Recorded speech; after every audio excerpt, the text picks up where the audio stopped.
You know that feeling when you find a piece of software you absolutely love, but then, bam, the trial runs out? Well, today we're going to dig into a really fascinating workaround for a popular program, Typing Master. It uses a very, very specific registration key to unlock the whole thing. Let's break down exactly how it works. It's so frustrating, right?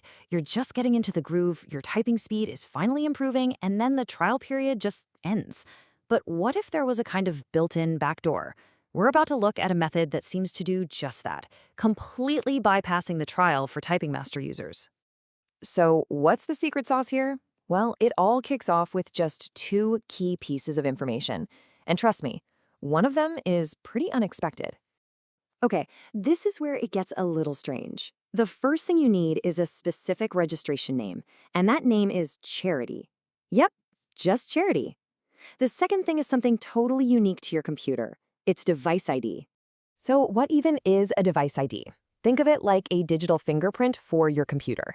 It's a special code that's tied to the hardware inside, making your machine completely distinct from any other one out there.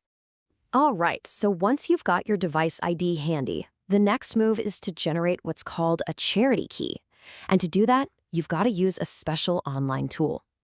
You know, the process is surprisingly simple. You just head over to this one specific key generator website, you paste your device ID right into the box, solve one of those quick little I'm not a robot captchas, and voila, the site spits out a custom license key. All you have to do is copy it.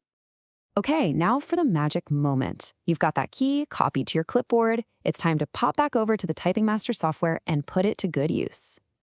So once you're inside the software, you just open up the registration window. For the name, you type in Charity.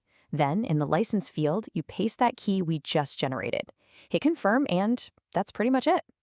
And just like that, if you follow the steps correctly, the software immediately gives you a success message. No waiting, no weird emails, just instant confirmation.